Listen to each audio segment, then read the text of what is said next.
दम पर ही जी जाती है, दूसरों के कंधों पर तो जनाजे ही उठा करते हैं। परंतु विचारधारा की लड़ाई में अगर आपको विचारधारा का सच्चा चरित्र देखना हो तो उसको तब मत देखो जब वो विपक्ष में है, उसको तब देखो जब वो पक्ष में है और सत्ता में है। आज जो लोग अभिव्यक्ति की स्वतंत्रता की बात करते हैं, फ्रीडम ऑफ एक्सप्रेशन की बात करते हैं, वो वेस्ट बंगाल में क्या करते हैं, वो केरला में क्या करते हैं और वो जेएनयू में क्या करते हैं। फ्रीडम ऑफ एक्सप्रेशन कहते हैं, आर्टिकल 19(1) कहता है every citizen has right to freedom of expression, लेकिन 19(2) कहता है देयर आर सर्टेन राइडर्स कि पब्लिक ऑर्डर के ना हो, पब्लिक मोरालिटी के खिलाफ ना हो, हमारे देश की संप्रभुता यूनिटी के खिलाफ ना हो और इंसाइटमेंट टू एन ऑफेंस नहीं होना चाहिए। अब देखें कि इनके कर्तृत्व ने क्या किया। आपको ध्यान होगा कितना स्पाइरलिंग इफेक्ट हुआ है जेएनयू की घटना का।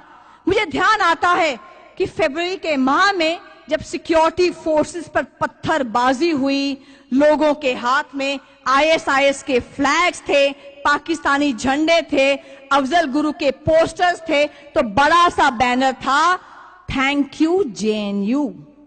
जादवपुर यूनिवर्सिटी में जो मार्च निकली, उन्होंने क्या कहा? उन्होंने कहा कश्मीर बोले आजादी, नागालैंड बोले आजादी, मणिपुर बोले आजादी, छीन के लेंगे आजादी। कश्मीर यूनिवर्सिटी में क्या स्लोगन्स लगे, कितने कन्हैया पकड़ोगे, घर घर से कन्हैया निकलेगा, हिंसा भड़की है, डिसऑर्डर हुआ है, लॉलेसनेस हुई है, ये केवल और केवल राजद्रोह है और कुछ नहीं है। ये मैं नहीं कह रही हूं, ये कह रही हैं कन्हैया कुमार का बेल का जजमेंट लिखने वाली जज साहिबा।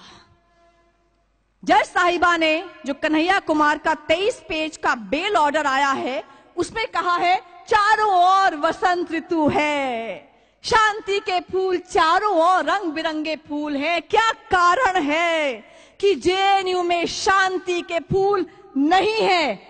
इसका जवाब देना होगा वहां के टीचर्स को, वहां के स्टूडेंट्स को, वहां की एडमिनिस्ट्रेशन को।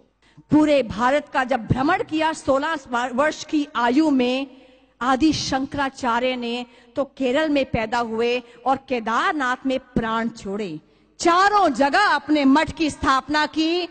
और जब भगत सिंह फांसी के फंदे को चूमने जा रहे थे 23 मार्च 1931 को, तो उन्होंने शिवाजी को याद किया जो महाराष्ट्रियन थे, रानी लक्ष्मीबाई को याद किया जो मध्य प्रदेश की थी, वो खुद पंजाब से थे, कि मेरा रंग दे बसंती चोला, इसी चोले को पहन शिवाजी खेले अपनी जान से, इसे पहन झांसी की रानी मिट गई अपनी आन पे, आज उसी को पहन के निकला हम मस्तों का टोला। और आखिरी बात, अरविंदो से कहा गया तुम्हारा रिश्ता क्या है भूमि के साथ? उन्होंने कहा भूमि मेरी माँ है, मैं भूमि का पुत्र हूं। उन्होंने एग्जाम्पल दिया इंडोनेशिया का।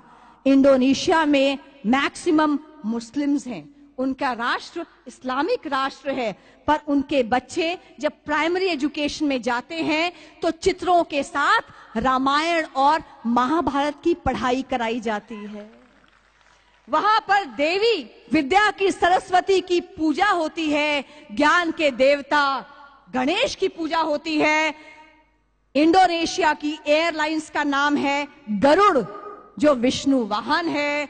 वहां का कॉन्स्टिट्यूशन के पहला वाक्य है धर्मो रक्षति रक्षतः।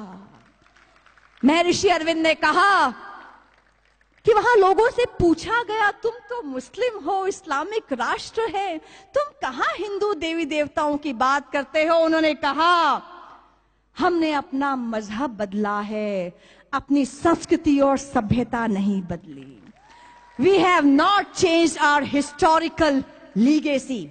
इसलिए अपना अपना गिलहरी प्रयास जारी रखिए। ये जो गिलहरी प्रयास है कि जब राम सेतु बन रहा था, नल नील हनुमान स्वयं श्री राम मौजूद थे, एक गिलहरी पानी में कूदती रेत पर आती, पानी में कूदती रेत पर आती। उससे पूछा, गिलहरी पगला गई हो क्या, क्या कर रही हो?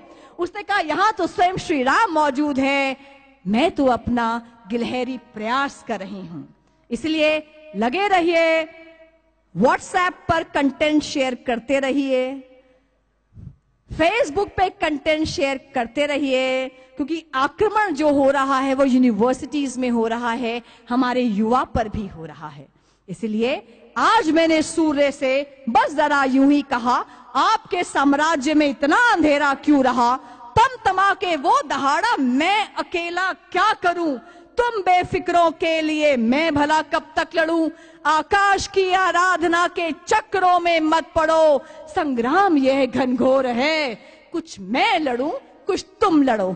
जय हिंद, जय भारत।